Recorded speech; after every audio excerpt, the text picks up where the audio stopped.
그래서 지금 2600에서 700 요 구간은 싼 구간이라고 보는 거죠. 그 사이에 2500을 한번 깰까 연말까지 3000을 돌파할까, 저는 3000을 돌파할 가능성이 높다 합니다.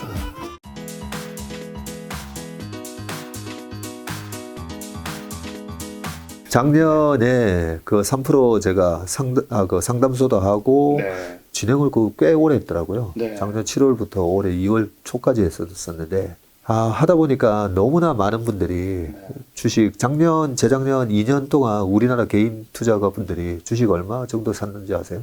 금액이요? 예. 투자자는 한 제가 1,100만 명까지 늘어난 걸로 알고 그렇죠. 있는데. 늘었는데 한 얼마 샀을 것 같습니까? 주식? 금액은 전혀 모르겠는데. 예. 국내 주식만 150조 샀어요. 150조를. 네. 우리 그 가계 부채가 뭐 1,800조라 그러잖아요. 네. 국내 주식만 150조 샀고 해외 주식 50조 해가지고 총 거의 200조를 주식을 사셨으니까. 해외 주식 많이 늘었네요. 네, 해외도 많이 하셨고 국내도 많이 하셨기 때문에 해외 주식이 지금 합산해서 거의 한 100조 정도 들고 있어요. 국내 투자자들이. 그래서 그분들이 계속 이렇게 막 고통스러워 하시니까 네네. 좀 장 좀 올라라. 근데 그 주식 시장이 굉장히 비이성적이기도 하지만 굉장히 합리적으로 움직이거든요. 네. 우리가 막 올라라 기대하고 기도한다고 해서 오르지는 않잖아요. 그렇죠. 네, 그것 때문에 이제 작년 하반기장은 계속 박스권으로 보고 올라가면 이제 파시고 떨어지면 이제 사시고 네. 트레이딩을 좀 하시라는 말씀을 좀 드리기도 했었는데 너무 이제 올해 1월 달에 있었던 LG에너지 솔루션의 상장 그것 때문에도 시장이 거의 150포인트 빠진 거거든요. 그렇죠. 그런 거에다가 그게 끝난다 싶었더니 또 미국 시장이 박살나고 네. 그리고 이제 마지막 세 번째 우크라이나. 푹 찌른 게 이제 우크라이나 전쟁까지. 네. 예, 그러다 보니까 되게 이제 고통스러워 하시고 또 뭐 얼마나 자괴감이 드시겠어요. 예, 열심히 했는데. 또 보면 주식을 하시면서 저한테 찾아오시는 많은 분들이 보면 소위 말하는 지식인, 우리 사회 지성인들, 뭐 이런 분들도 되게 많이 오시는데, 그분들이 이제 학교 다닐 때 공부할 때는 잘했잖아요. 네네. 근데 주식도 이렇게 열심히 했는데 결과가 안 좋으니까 되게 마음이 아프신 거죠. 그런 거 때문에 그래도 장이 좀 올랐으면 하는 마음이었었거든요. 네. 근데 아까 그 3중 세트로 맞으면서 시장이 2,700까지 빠졌고, 그래 빠지다 보니까 저한테 정말 운이 좋다. 우리 김 작가님 작년에 럭키였나요? 네, 럭키. 예. 거기서도 많이 말씀하셨잖아요. 네. 세상 정말 운이 좋아야 된다고. 그렇죠. 그래서 저보고 운이 좋다고 하시는 분도 있어요. 이제 시작하려고 하니까 네. 장이 이제 좀 어떻게 많이 보면 빠져서. 대표님 입장에서는 또 사기 좋은 가격대일 수도 있는. 예. 그거는 사실 뭐 객관적으로 맞는 얘기긴 합니다. 네. 저는 비싸면 안 사거든요. 작년 1월 달에도 그때 엄청나게 돈이 몰려들 때 3,150에서 저희 자금 안 받습니다라고 했을 정도니까요.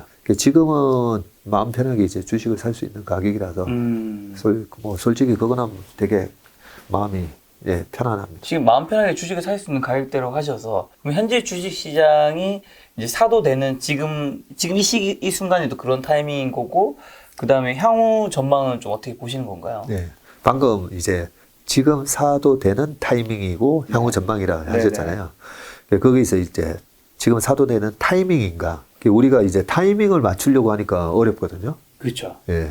근데 내재 가치 대비해서 싼가 비싼가로 판단을 하면 되게 쉬워요. 근데 코로나 때 우리나라 지수가 1430까지 갔을 때 너무 싸졌잖아요. 너무 싸진 것만 갖고 그냥 사면 되는 거였거든요.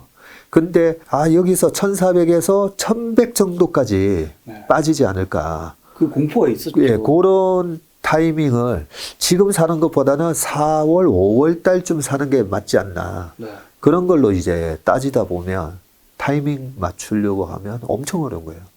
그래서 뭐 우리 전리 대표님이 자꾸 타이밍 맞추려고 하지 마라 하는데 정확한 말씀이세요.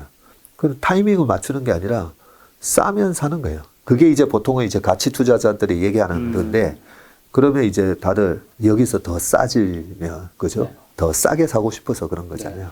더 싸질지 아니면 이미 거품이 생긴 주가가 더 비싸질지 그거는 사실 모르는 겁니다. 그렇죠. 예, 모르는데 지금 싸졌냐? 네. 그 3중 세트 때문에 싸져 있어요. 그러면 지금 여기서 한 번 더 뭔가 더 싸게 만드는 어떤 악재, 그게 요즘 얘기하는 또 장단기 금리차 네. 때문에 두려움을 또 함 줬죠. 거기다가 페드가 50bp.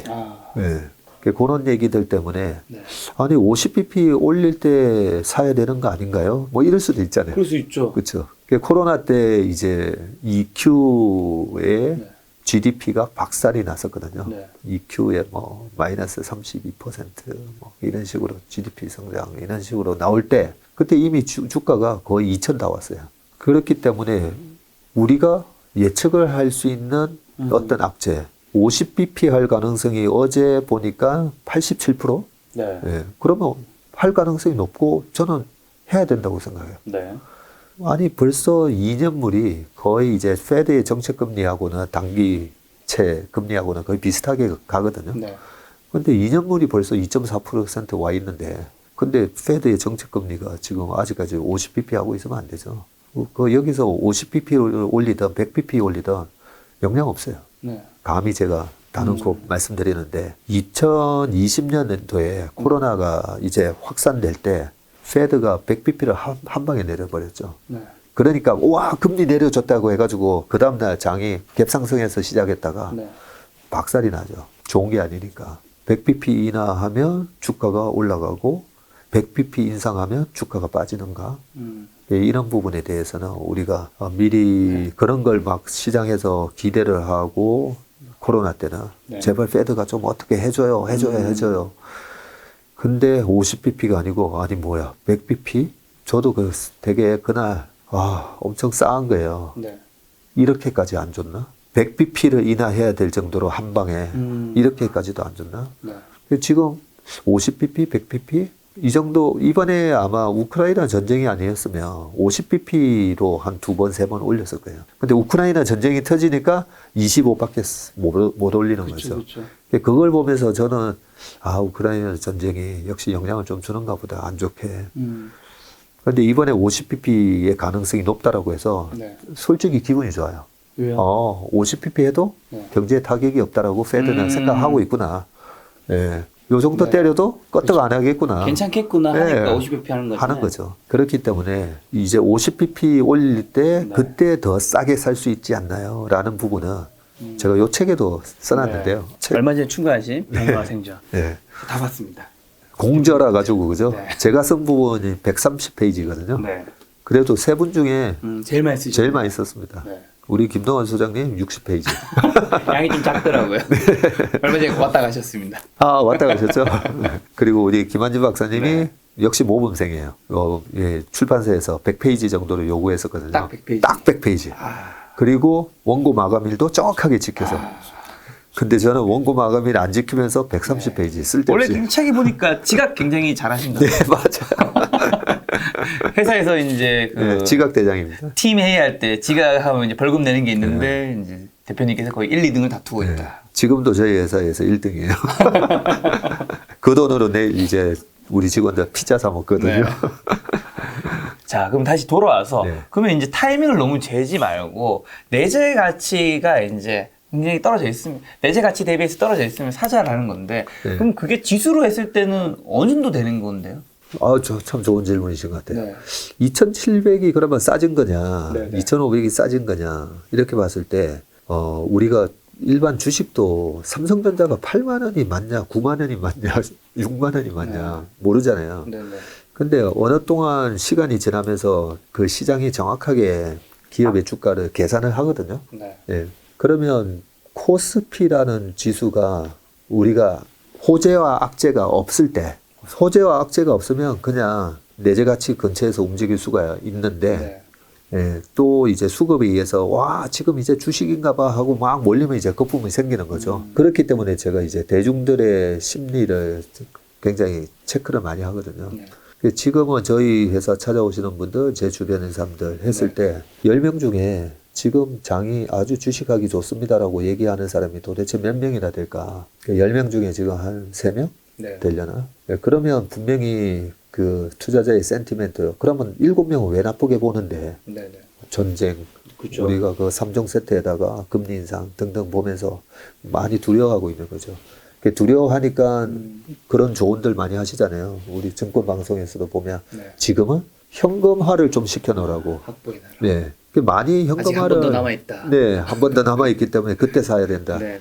그게 2020년 코로나 직후에도 똑같은 거였거든요. 그러면 지금이 싼지 안 싼지에 대한 부분을 예전 책 제가 투자의 본질에서도 네. 써놨지만 객관적인 지표 RSI라든지 예, 뭐 빅스 지수라든지 네. 이런 걸 보면서 투자자들이 지금 어느 정도의 극도의 공포감을 느끼면서 네. 보수적 스탠스를 지금 만들어 놨는지 그걸 보는 거거든요. 네. 근데 이번에 그 투자의 본질에 써놨던 RSI 30 이하로 주봉입니다. 주봉. 코스피 주봉상에 30 이하로 들어갔을 때는 아주 돈 벌기 좋은 장이다라고 제가 써놨거든요. 네. 근데 1월 26일, 7일 그 주에 30 이하로 들어갔어요. 그러고 나서 2월 달에 우크라이나 전쟁이 터졌잖아요. 네. 네. 근데 그 저점을 안 깨요. 계속. 그냥 뭐 계속. 그러면 패닉을 지났다는 거거든요. 투자자들이 느끼는 패닉. 그런 패닉이 2020년 3월 코로나 때 나왔고요. 네. 그전에는 2018년 10월, 11월, 12월 달에 미국 시장이 또 확 무너졌을 때. 네. 그때도 금리 때문에 물가 때문에 막 무너졌을 때. 그리고 그전에는 2011년 8월 달에 미국 신용 등급이 강등됐을 때. 이 RSI 30 이하로 들어가는 거는 네. 자주 나오는 일이 아니군요. 지표가 아닙니다. 자주 나오는 패닉이 아니에요. 근데 2년 만에 또 나온 거예요. 네. 그러면 그 지표를 믿고 투자하는 거죠. 네. 아, 이 정도 지수가 나오면 아, 투자자들이 느끼는 공포감과 그런 센티멘트가 좀 극단에 치우쳐 있기 때문에 네. 아까 제가 10명 중에 3명이라 했잖아요. 네.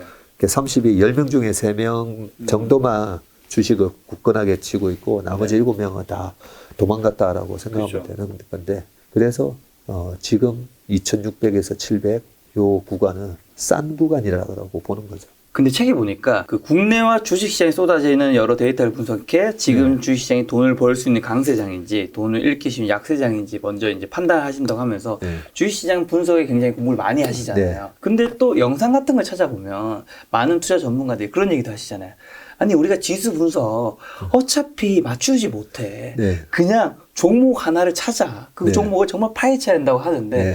어떻게 보면 근데 지금 1월에서 3월 장을 봤을 때는 네. 아니 지수가 빠졌을 때 정말 돈을 버신 분이 뭐 종목 정말 잘 찾은 분이 있겠지만 대체로는 다 잃었단 말이죠. 우리는 좀 어느 쪽의 판단을 믿어야 되는 걸까요? 이게 좀 다른 얘기잖아요. 네, 맞습니다. 그렇게 해서 작년 하반기에도 많은 분들이 네. 종목 추천을 해주셨잖아요. 그렇죠. 아, 시장을 분석을 해. 그냥 좋은 종목 사서 투자하면 돼. 맞아요. 예. 안 좋았죠. 그랬다가 결과가 많이 안 좋죠. 그런데 분명히 그 중에서도 오른 주식은 있어요. 있죠. 그렇죠. 뭐 JIP 같은 주식도 많이 올랐고 네. 뭐 몇 개 주식들이 있긴 한데 전체적으로 보면 100개 중에 70개 정도가 올라가는 시장이 있고 네. 100개 중에 겨우 10개 정도 올라가는 시장이 있는데 우리 일반 투자자들이 돈을 벌기 쉬우려면 네. 시장이 좋은 장에서 강세장에서 해야 된다는 거죠. 맞습니다. 그런 측면에서 항상 이제 좀 시장에 대한 분석을 해야 되고요. 시장 분석하고 경제 분석은 제가 좀 다르다고 써놨거든요. 네. 내년에 수많은 이 경제 주체들이 기업, 정부, 그다음에 소비자 이 세 주체들이 뭐 어떻게 할지 잘 몰라요. 네.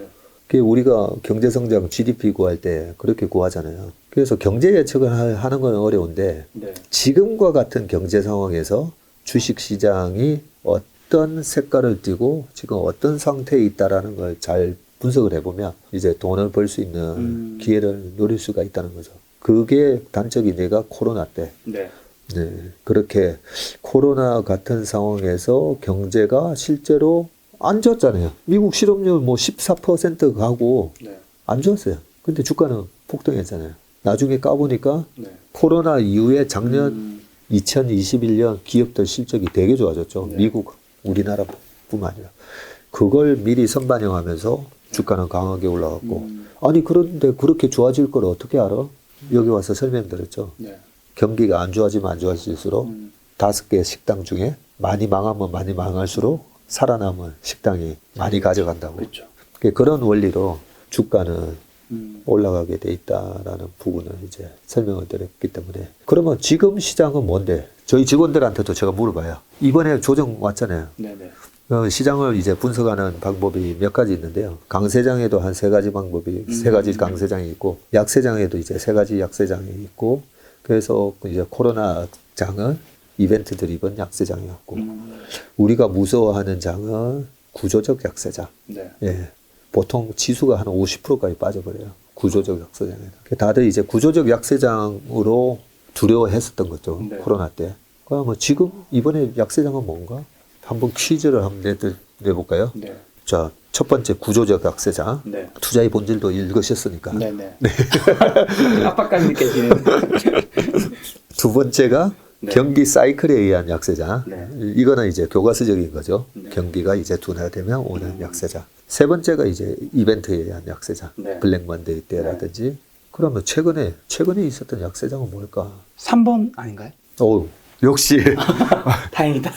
김 작가님 이 두상을 보면 머리가 네네. 좋은 분이라는 거 알 수가 있거든요. 아니 아까 힌트는 여러분 복선이 다 있었습니다. 영상 처음에 시작할 때 세 가지 사건들. 네. 그걸 이벤트로 바꾸면 되죠. 그 힌트를 가지고 네. 정답을 내신 것도 네. 대단하신 거죠.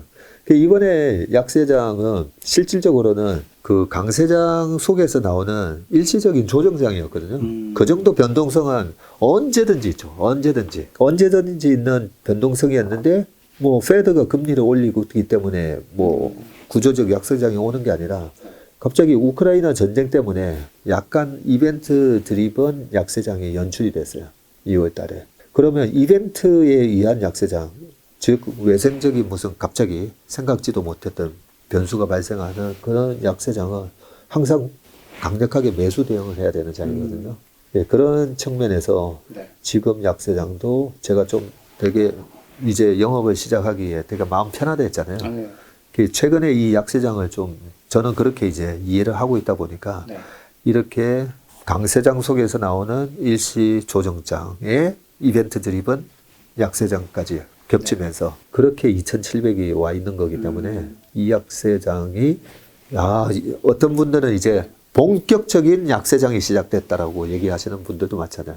이제 시작이다. 그렇죠. 하락의 이제 시작이다. 맞아요. 그런 본격적인 약세장이 닷컴법을 꺼졌을 때 닷컴법을 꺼졌을 때는 2000년, 2001년, 2002년까지 S&P 500이요. S&P 500이 2년 내내 빠지는데 네. 나스닥은 2000년 초에 5100이 2002년 9월쯤 갔을 때 1400까지 빠져요. 지수가 5100이었는데 1400. 종목들은 그냥 다. 다 그냥 아작이 나죠. 네. 어느 정도 아작이 났냐면 그 아마존 있잖아요. 네네. 아마존이 마이너스 90%. 아, 그게 그때군요. 100불 넘었던 게 한 1.6불 갔으니까. 그런 게 이제 구조적 약세장인데 지금은 이제 그런 약세장이 전혀 아닌 거고요. 그리고 또 구조적 약세장이 있었던 거는 2008년 리만 사태 때인데 네. 그 구조적 약세장은 한마디로 좀 금융 시스템이 또 망가져야 되거든요. 우리나라 98년도 IMF 때 우리나라 금융 시스템 망가졌고 네. 2008년대는 리만 브라더스 같은 그 엄청난 그런 그 IB들이 무너질 때라서 네. 지금 보면 이번 코로나 여파, 우크라이나 전쟁 여파, 우크라이나 전쟁 여파로 미국의 기업들이 오히려 좋아지잖아요. 어제 보니까 네. 또 그 얘기가 나오더라고요. 뉴 마셜 플랜이라고. 아, 네. 네. 2차 세계대전이 끝나고 나서 1947년인가에 미국의 이제 마셜이 국무부 장관이었던가 네. 그랬는데요. 유럽의 재부흥을 위해서 네. 미국에서 한 120억 달러 정도를 지원하자. 그게 이제 마셜 플랜이었는데 지금 이제 우크라이나 전쟁뿐만 아니라 해서 지원하자. 그 러시아 빼버리고 네. 예, 우리끼리 서방끼리 똘똘 뭉쳐가지고 하는데 그게 이제 미국이 돈 댈게 뭐 이런 식이. 그 사실 우크라이나 초토화됐잖아요. 그렇죠, 뭐 그렇죠. 볼 때마다 막 못 보겠어요. 막. 아, 저는 네. 진짜 21세기에 이런 이런 일이 일이. 일어날 거라고 생각하는 사람 주변에는 거의 없었던 것 같은데. 그러니까요. 그런데 희망을 저 보는 게 네. 우크라이나가 우리나라 한반도 전쟁 이후에 한국 전쟁 초토화됐잖아요. 우리도. 근데 뭐 세계에서 경제 10대 대국 됐잖아요.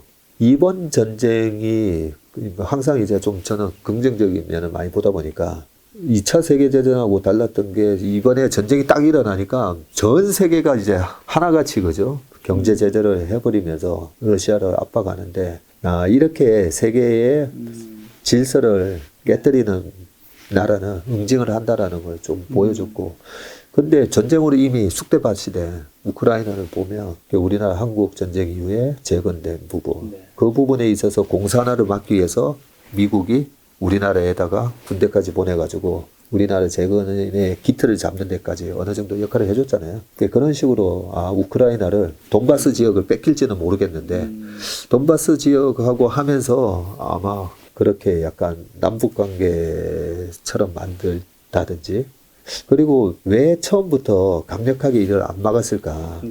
우크라이나 국민들은 이제는 러시아에 대해서는 철천지 이제 우리가 반일 감정 생긴 것처럼 그렇게 됐을 거 아니에요. 근데 거기에 이제 들어가서 재건을 해주는 게 훨씬 더 낫겠죠. 그러지 않고 전쟁이 일어나기 전에 만약에 도와줬다면 나중에 도와줬는데 러시아에 붙을 수도 있는 거잖아요. 국민들의 감정이 러시아랑 같이 하는 게 더 좋을 것 같아 이럴 수도 있으니까. 그럴 수도 있죠. 근데 이번에는 엄청난 이제 심리적인 벽을 만들어 버렸으니까. 그쵸. 완전 그냥 적이 돼버렸죠. 예. 그러면 이제 우크라이나 재건을 할 때 그러면서 최근에 이제 저희가 오늘 아침에도 미국의 철강에서 한번 분석해 봤거든요. 포스코는 이러고 있는데 미국의 철강에서는 이렇게 가고 있어요. 로켓 하이 뭐 이런 표현을 쓰잖아요. 미국의 철강에서는 왜 저럴까? 아니 미국이란 나라가 갑자기 뭐 이렇게 막 인프라 투자를 바이든이 엄청나게 하나? 그러면 저 우크라이나 재건에는 어떤 기업들이 갈까? 결국 미국이 돈을 내고 미국 기업들 많이 가겠죠.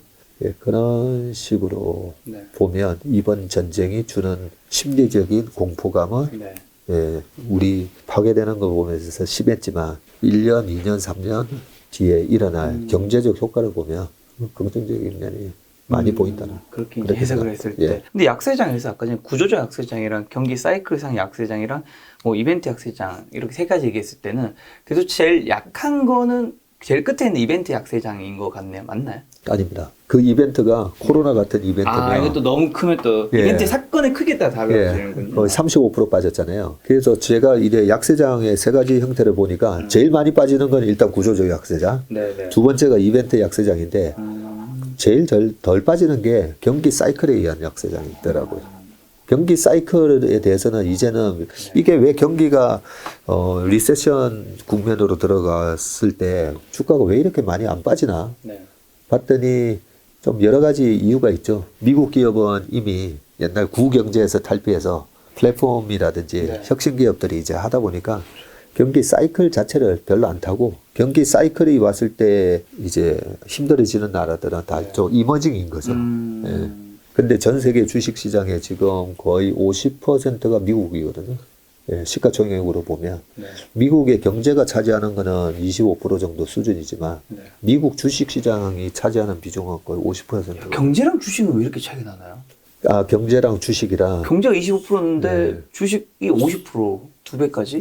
그게 돈은 되게 스마트하잖아요. 네네. 큰 돈일수록 스마트한데 요즘 우리나라 분들도 한국장 안 된다, 미장 가자. 근데 미국이란 나라가 방금 제가 이제 우크라이나 재건에도 결국은 미국 정부랑 기업이랑 같이 참 기가 막히죠.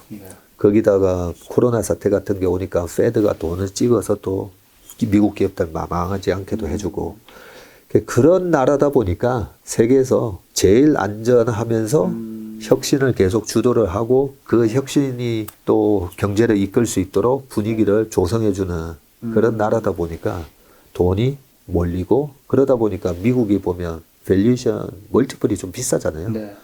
우리나라가 지금 코스피가 PBR 1배잖아요. 1배. 미국은 몇인가요? 몇 배일 것 같습니다. 전 세계 평균이 한 1.5에서 7 정도 된다고. 5 됐나요? 네. 4.7 갔다가 지금 한 4.2 정도 하고 있거든요. 4.3. 되게 비싸요.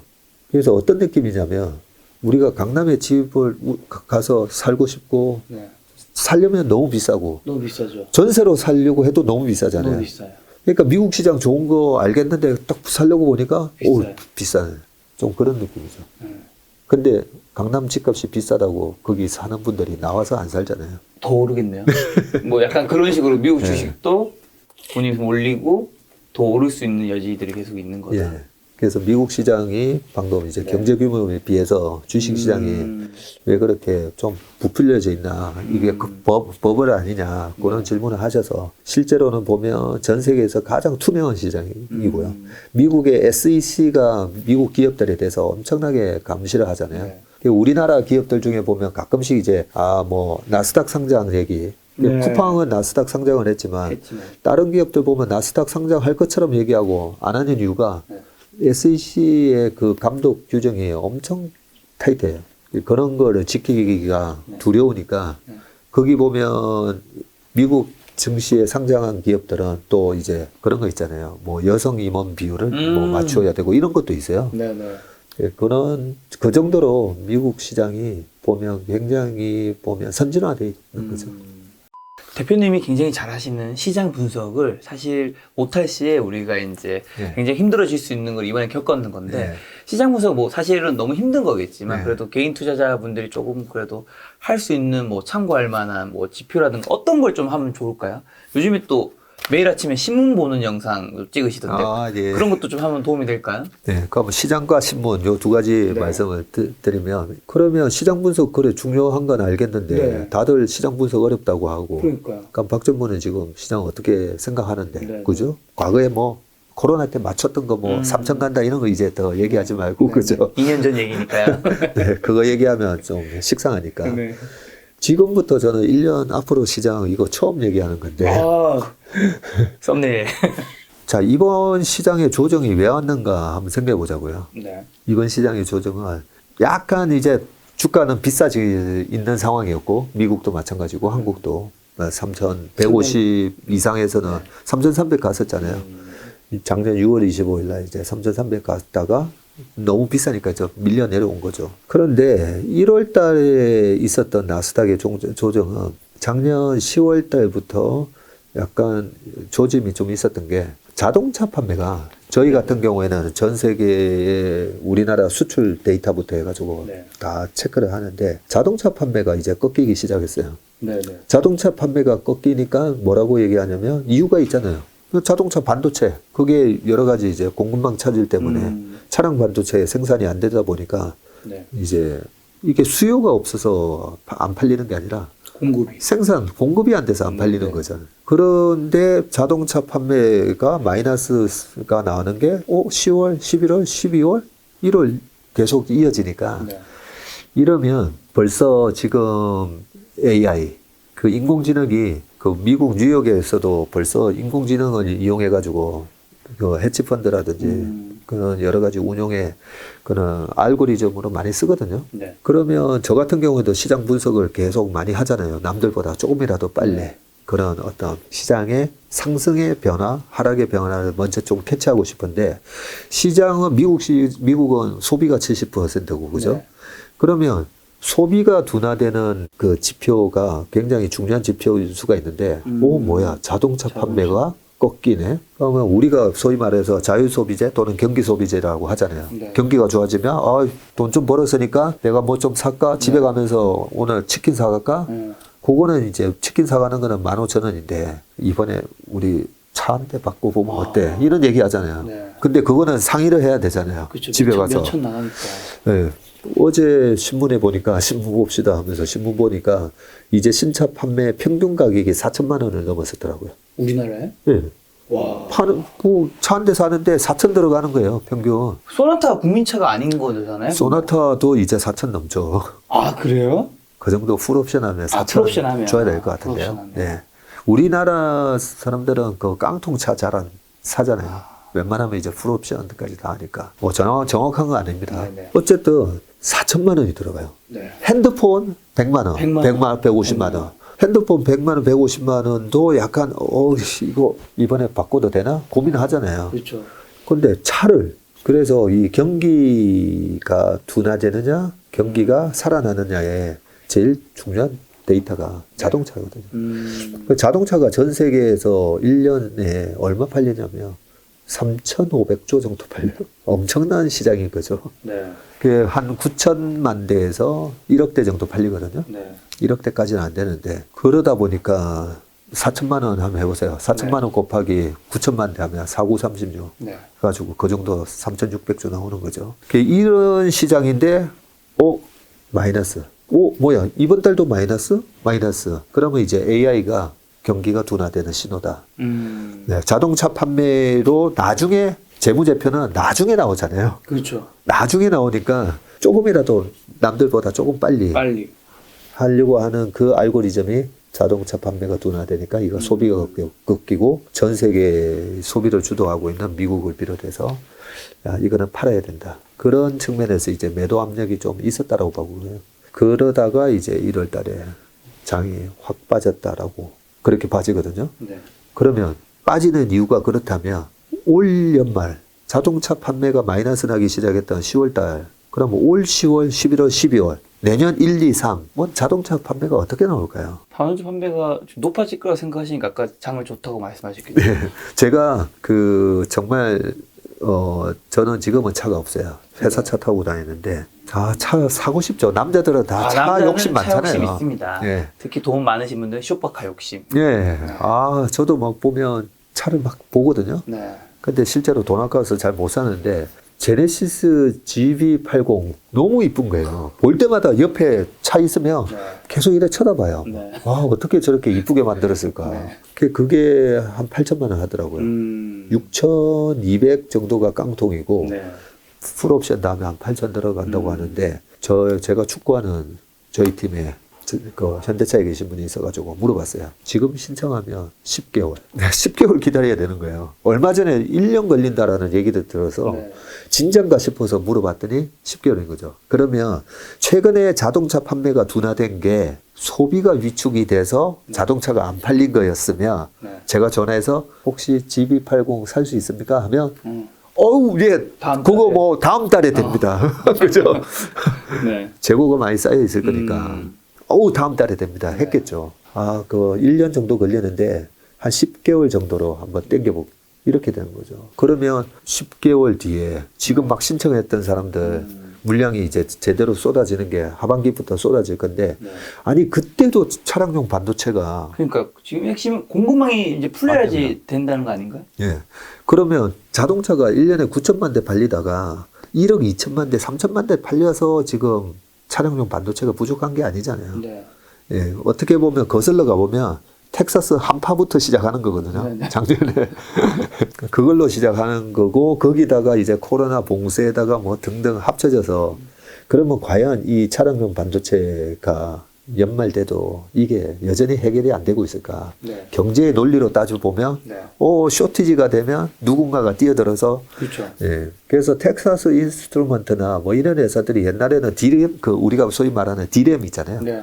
디램 만들다가 삼성전자, 하이닉스랑 막 치킨 게임 하다가 차량용 반도체로 르네상스도 마찬가지로 그렇게 옮겨갔는데 차량용 반도체가 저렇게 쏟아지면 뭐 우리나라 회사도 만들 수 있는 거예요. 진짜 예를 들면. 네. 그렇기 때문에 차량용 반도체 공급 문제는 연말 되면 해소가 되고 그동안 차를 못 샀던 사람들이 사면서 저는 이게 정확한지는 모르겠지만 연말을 돼서 한번 확인해 보자고요. 알겠습니다. 다시 나중에 올 연말에 우리 김 작가 TV에 와서 그때 얘기한 대로 되는지 네네. 그런 상상력을 해보면 올 연말 내년 초 또 내년 초를 생각해 보면요. 네. 내년 초에는 전쟁이 올해는 있었잖아요. 네. 그 전쟁 때문에 유럽의 어떤 소비라든지 그런 게 확 위축됐을 거잖아요. 그러면 내년 2월 달이 장이 되게 좋아 보이거든요. 데이터가 좋게 나올 거기 때문에. 네, 그렇게 생각해서 저는 지금 굉장히 시장에 대해서 많이 비관적이시지만 주식은 당장 다음 달을 맞추려고 하면서 들어가면 어려운데 1년을 내가 지금 들어가서 수익을 한 얼마 벌 수 있을까라고 네. 생각해서 내년 3월 말을 생각하잖아요. 그러면 이런 장이면 뭐 보통 보면 이제 S&P 500이 1년에 한 9에서 11% 정도 버는데 최근 5년 동안에는 연평균 20% 오르긴 했지만 그 20% 이상 수익을 낼 수는 있겠다라는 생각이 드는 거죠. 지금 많이 빠져 있으니까. 네, 거기다가 또 빠져 있고 그리고 연말 되면 그런 자동차 데이터라든지 네. 이런 거는 좋아지고. 그리고 보세요. 그동안의 악재였던 코로나 지금 거의 다 이제 그죠. 없어지죠. 마스터스 타이거우즈가 이번에 출전한 데서 네. 갤러리들이 엄청 몰려 있더라고요. 아직 정식 시합도 안 했는데 연습 라운딩을 도는데 옆에 제가 봤어요. 마스크 쓰고 있는 사람이나 한 명도 없어요.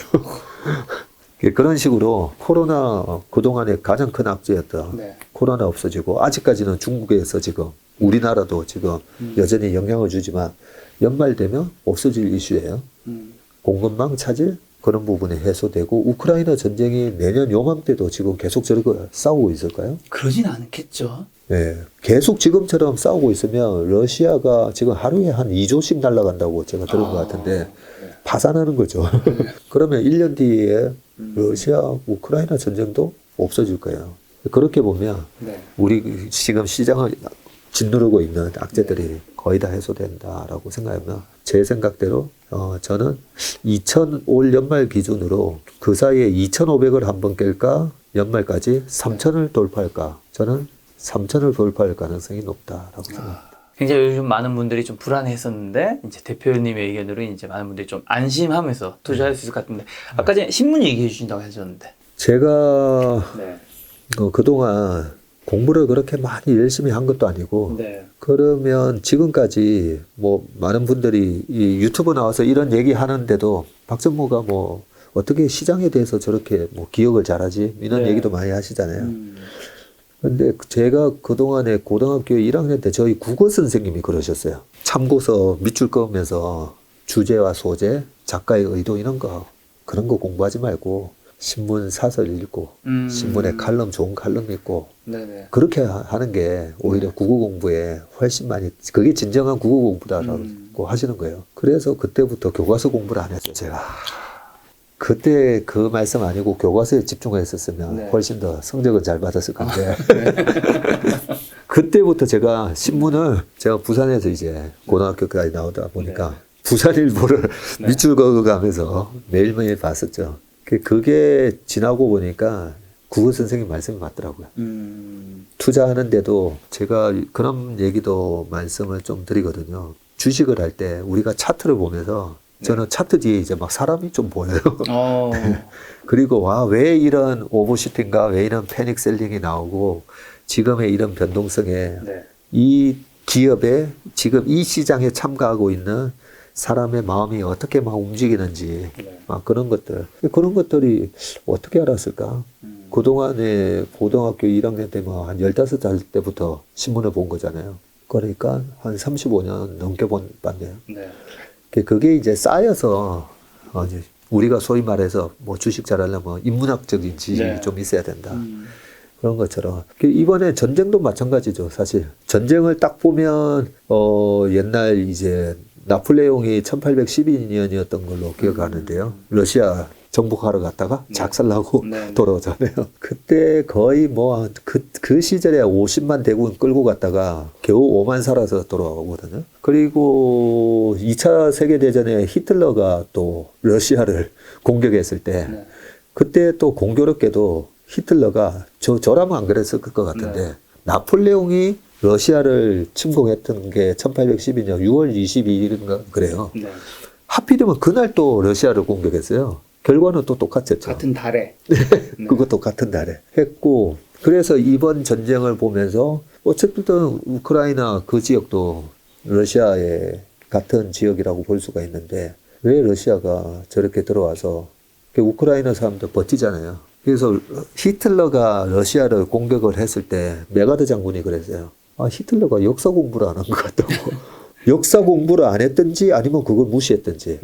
그런데 나폴레옹이 러시아를 공격했던 날짜랑 똑같은 날짜를 택한 걸 보면 역사 공부는 한 거죠. 근데 오만했던 거죠. 다른 결과를 보여주겠다. 뭐 그런 나폴레옹은 프랑스는 실패했지만 나는 성공할 수 있다라고 생각했던 거겠죠. 이번에 푸틴도 똑같은 거죠. 나는 성공한다라고 생각했다가 러시아 사람들은 우크라이나 사람들은 버티는 거죠. 항복안 한다 이런 식으로 똑같은 작전으로 지금 나오고 있는데 그런 것들이 그동안에 오랫동안 신문을 읽으면서 이런 잡다한 지식들을 알게 되니까 우리가 투자 공부 많이 공부하세요 이런 얘기 많이 하잖아요. 그렇죠. 공부하세요. 그러면 어떻게 뭘 공부해야 되는데 하면서 테마 공부하잖아요. 이번 지금의 테마주는 뭔가 뭐 예, 메타버스 막 올라가면 또 메타버스 공부하고 당연히 해야 되죠. 그렇죠. 당연히 해야 되는데 그렇게 시장에 뭐 이렇게 막 바람 부는 거 쫓아가면서 공부하면 항상 좀 늦거든요.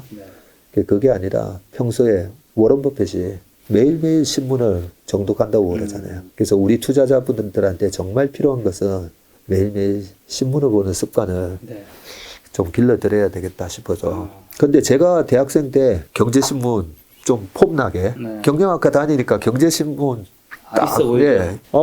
따분해서 못 읽겠어요. 무슨 말인지도 잘 모르겠고. 그 느낌을 제가 기억을 하기 때문에 아, 이게 신문을 보세요. 신문 꼭 한번 챙겨보세요 해도 읽기가 쉽지 않으시겠구나. 특히 경제기사는. 그래서 그걸 갖다가 이제 제가 좀 읽어드리면 좋지 않을까 싶어서 저는 어차피 신문 보니까. 그렇죠. 저는 신문 보니까 제가 어차피 보는 시간에 보면서 이제 막 이제 좀 읽어드리는 거죠. 대표님이 보시는 그 신문 영상 제가 영상 댓글로 남겨놓겠습니다. 아유, 감사합니다. 구독자 수 좀 올라갈 수 있도록. 자, 왜 제가 이런 멘트를 던지냐면, 그 다음 질문이 좀 민망하게도, 아까 이제 테마 얘기하셔서, 그 다음 제 질문이 이제, 어쨌든 이제 대표님은 장이 이제 어쨌든 상승장으로 이제 좀 어느 정도 올라간다 하시는 건데, 이제 그 다음 질문 뻔하지 않습니까? 사람들이 묻고 싶은 거는. 그래서 그럼 어느 어떤 테마가 어떤 좀 업종이 주도 업종이 될 것인지 저희가 매일 그 대표님의 그 공부 영상을 보면서 신문을 보겠습니다. 예, 알겠습니다. 근데 뭐 지금 시점에서는 그동안에 간간히 이제 저라면 어떻게 하겠다. 예, 그런 힌트를 조금씩 이제 드렸었는데 작년 하반기에는 이제 지키는 게 중요했으니까 시장이 과열돼 있고 과열이 있으면 반드시 쿨다운 시키는 그런 국면이 오기 때문에 너무 이제 오로지 계속 성장주 그렇게 가면 위험하니까 작년 하반기에는 제가 이제 약간 그 고배당 주식을 얘기를 네, 그러면서 이제 집 팔아서 사고 싶은 주식 중에 뭐 이렇게 우회적으로 말씀드렸는데 다 아시더라고요. 뭐였나요? KTNG라고. 그 주식은 지금도 오늘 보니까 한 81,200원 이러더라고요. 보통 제가 뭐 82,000원 전후에서 계속 말씀드렸으니까 어떤 분은 KTNG 마이너스 2% 나 있다는 거예요. 그래서 제가 아니 배당이 6% 나왔는데 좀 위에서 사셔서도 배당은 한 4.8% 나오거든요. 그래서 실제로 4,800원 배당, 이번에 얼마 배당이 나왔는지 제가 못 봤었는데, 4,800원이 배당 나왔으면, 82,000원, 81,200원 더하기 4,800원 하면, 그럼 지금 86,000원인 거죠. 지켜진 거죠. 플러스다. 예. 그러면 재작년에서 작년 초까지 번 돈을 지킬 수가 있었던 거죠. 그렇죠. 지킬 수 있었는데, 지금은 이제는 지키는 전략에서 이제 공격하는 전략으로 바꿔야 된다고 생각하거든요. 그러면 뭘 어떻게 공격해야 되는데 부분에서 이제 저는 작년 이제 연말부터 올해 시장은 경기 소비재, 예, 경기 소비재 장인데 왜냐하면 돈이 많이 풀려 있고 미국의 지금 실업률이 3.6%까지 떨어졌잖아요. 많이 떨어졌네요. 예, 왜 미국이 그렇게 페드랑 정부가 실업률을 낮추려고 했냐면 그래야 소비가 살아나니까 전부 다 실업자인데 누가 소비를 해요, 그렇죠? 근데 실업률은 이미 지금 3.6까지 떨어졌어요. 그러면 이제는 정말 이 경기 소비재 장이 펼쳐지는 거거든요. 그 사람들이 도대체 뭘 사는지. 그러면 우리나라 시장에서는 뭐 글로벌 시장도 마찬가지지만 미국은 애플 주가가 되게 강했었잖아요. 그동안에 이제 에너지 가격이 올라가서 에너지가 강했던 거 빼고 애플 주가는 왜 저렇게 강했을까? 워런 버핏은 왜 애플 주식을 40% 이상 담고 있을까? 보면 제가 보니까 워런 버핏은 페이스북은 안 사고 테슬라도 아직 안 샀는데 그렇죠. 애플은 왜 저렇게 들고 가지? 그리고 과거에는 코카콜라를 그렇게 사더니 애플은 왜 저렇게 들고 갈까? 보니까 제가 그 워런 버핏의 스타일을 감히 이제 규명을 해보면 아, 이 사람은 필수 소비재인데 물가가 상승을 해도 가격을 소비자한테 전가시킬 수 있는 그런 필수 소비재를 사시는구나 라고 결론을 내렸습니다. 코카콜라 얼마 전에 가격 인상했잖아요. 그 가격 인상했다고 코카콜라의 매출이 줄까요? 안 안 줄겠죠. 그리고 애플 가격 인상했어요. 네네. 예전에 처음 나올 때만 하더라도 90만 원대였는데 지금 뭐 150만 원 해도 더 강해지고 있죠. 애플 쓰시는 분 계속 애플 쓰시잖아요. 그래서 저 가격을 전가시켜도 어쩔 수 없이 사야 되는 필수 소비재 성격. 필수 소비재 뭔가 고객 충성도도 굉장히 높아야 되는 거예요. 네. 그래서 이게 필수 소비재 하면 네. 우리가 소위 말하는 거죠. 뭐 농심, 라면부터 네, 라면. 시작해가지고 뭐 통신 등등 이런 것만 생각하는데 아 이거 자유소비재 속에서도 필수 소비재 같은 성격이 있구나. 어쩔 수 없이 우리가 선택의 여지가 없는 거예요. 아이폰을 거의 비슷하게 카피해가지고 샤오미에서도 나오긴 했지만 안 사잖아요. 그렇죠. 네, 그런 강력한 고객 충성도, 야, 이게 필수 소비재와 같은 성격을 만들어내는구나. 그러면 워런 버핏이 이제 경기 예측이나 이런 걸 두려워하지 않는 거죠. 네. 어차피 쓰니까. 그렇죠. 네. 경기가 일시적으로 안 좋아져서 내년에 올해 이제 전화기 바꾸려고 했던 사람도 네. 경기가 2년, 3년 내내 침체는 안 오잖아요. 네. 올해는 안 사도 내년에는 또 살 거니까. 이연될 뿐이지 쓴다는 거죠. 아, 그 믿음으로 하시는구나. 그러면 우리나라에서도 자, 그런 제품을 생산하는 기업이 있나? 있나요? 아니, 코로나가 됐든 뭐가 됐든 그래도 나는 저 제품은 반드시 쓴다. 갤럭시가 그 정도의 충성도가 있지는 않고 그렇죠. 현대처럼 기아차가 차를 잘 만드시면 또 그 정도의 충성도가 있는 것 같지는 않고. 그렇죠. 그래서 그런 제품이 있나라고 생각해 보면 방탄소년단, 아, 네. 블랙핑크 그런 거는 작년 하반기에 오미크론이 또 창궐했을 때도 네. LA에서 11월 28일부터 12월 2일이었나요? 네네. 그거 뭐 완판되고 그죠? 네. 그런 게 이제 음. 우리나라 기업에서도 만드는 회사가 있다는 거죠. 네. 그러면 여기서 이제 중요한 게, 아, 그래? 그렇게 잘 되면 나도 만들어 볼까? 라고 중국이 생각 안 하겠습니까? 그죠? 하겠죠. 네. 그래서 샤오미에서도 애플 카피해서도 만들고, 삼성전자 폴더폰 폰도 거의 똑같이 해서 만들잖아요. 네. 그렇게 아이돌 그룹을, 중국 아이돌 그룹 기억나는 있나요? 저는 없습니다. 제가 아이돌. 저도 없어요. 그 중국이 카피할 수 없는 네. 기업이어야 된다는 거죠. 중국이 카피할 수 없는 제품을 만드는 기업. 네. 네, 그런 주식을 우리가 우선적으로 선택을 해야 된다는 거죠. 우선적으로. 그렇게 보면 앞으로 이제 돈이 없어서 이제 소비, 뭐 실업률이 높아지면서 소비가 위축되는 그런 국면은 아니다는 거죠. 앞으로 이제 전쟁에 쏠려 있던 눈이 네. 다시 이제 또 소비로 돌아갔을 때 만약에 프리미어리그 구단이 만약에 이제 주식시장에 거래되고 있었으면 지금 이제 꽉 찼잖아요. 그러니까 썰렁할 때 사서 꽉 찼을 때 이제 주식 팔면 되듯이 지금은 썰렁한데 뭐가 이렇게 앞으로 꽉 찰까. 네. 네, 그런 측면에서 이제 저는 여전히 이제 올해 하반기도 경기 소비재에서 우리가 답을 찾아야 된다. 그 답은 최근에도 하이브라든지 네. 뭐 JIP라든지 이런 기업에서 보여줬듯이 네. 반드시 나온다는 거죠. 근데 그게 소비자가 뭘 선택할 건지는 네. 저는 모르죠. 예, 저는 차도 안 사는데. 근데 방금 말씀해 주신 하이브라든가 JIP라든가 SM이나 이런 데는 사실 주가 지금 지수가 떨어진 거 대비해서는 그렇게 많이 안 떨어지지 않았나? 오르지 않았나, 오히려? 많이 올랐죠. 네. 그래서 저는 이 주식을 사시라는 얘기는 전혀 아니고요. 그렇죠. 예. 지금 이미 많이 반영이 돼 있는 상황에서 네. 굳이 이걸 사야 되나. 지금은 좀 아직까지도 사람들이 생각 안 하는 업종이라든지 생각 안 하는 기업에서 사야 되는데 네. 우리나라 제품 중에 그런 세계적인 그런 프리미엄급 제품을 만들고 있으면서 중국이 카피할 수 없고 네. 그런 경쟁력을 가진 기업은 뭔가 뭐 이런 측면에서 변화와 생존에서도 제가 뭐 현대차 얘기도 써놨지만 네. 현대차 같은 경우에 그동안에 보면 많은 변화가 있었어요.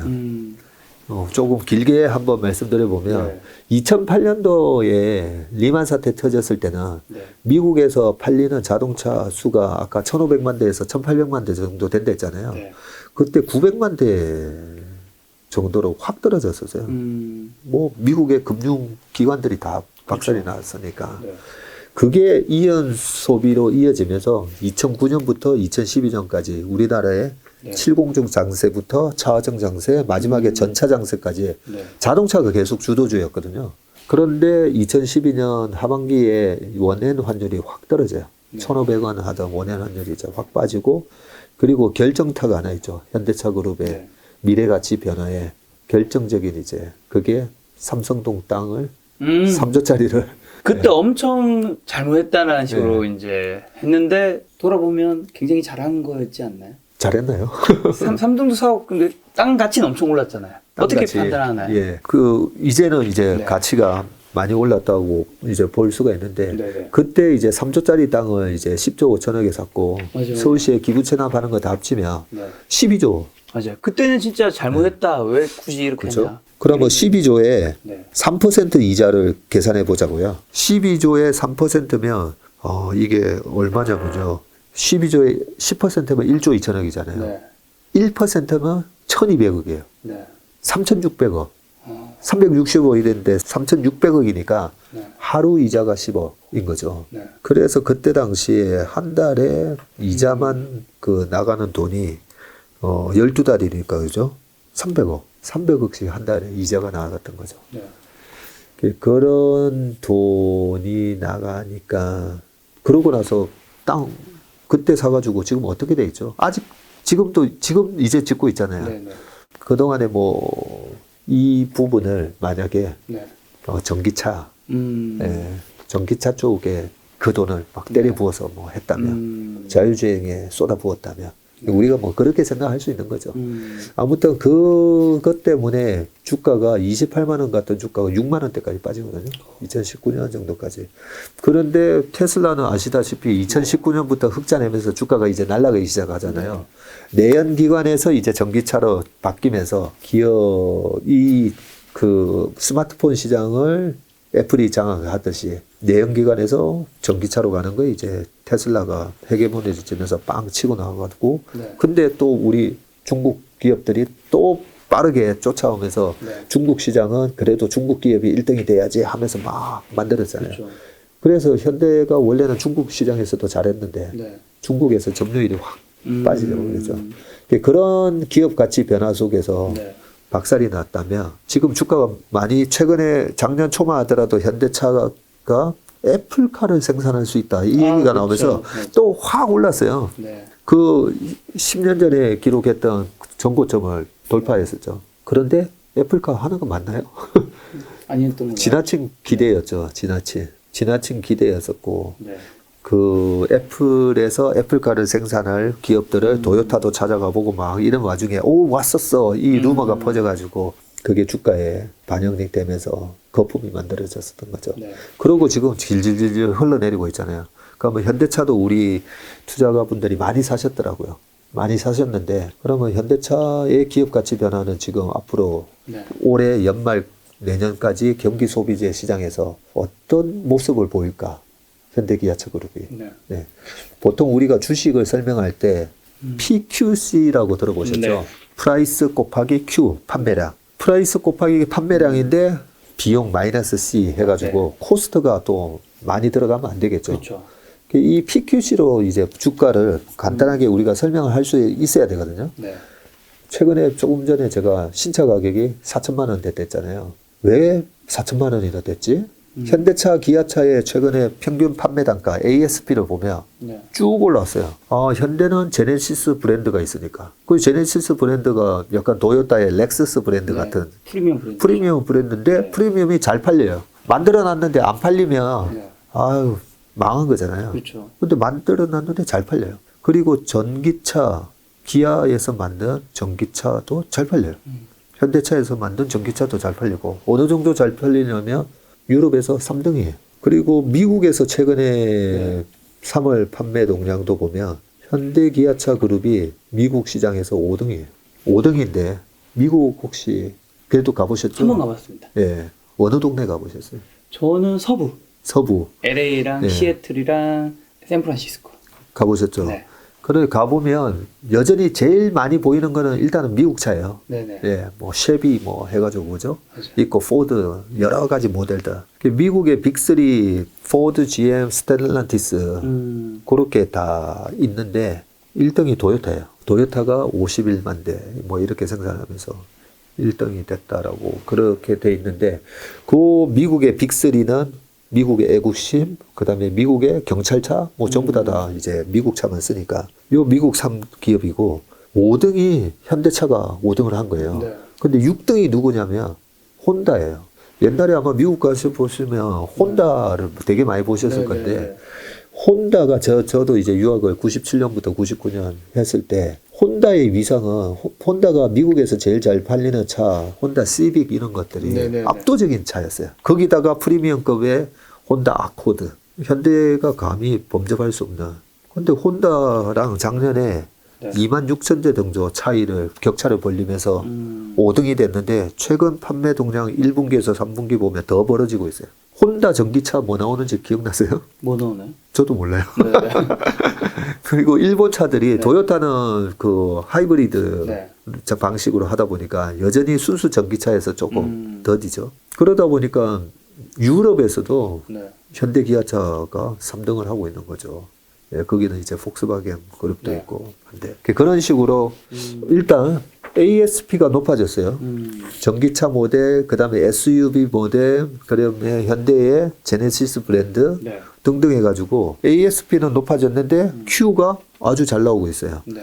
그러면 현대차가 지금 5등 한대 했잖아요. 네. 이 5등이 어느 정도 수준인지를 과거하고 비교해 보자고요.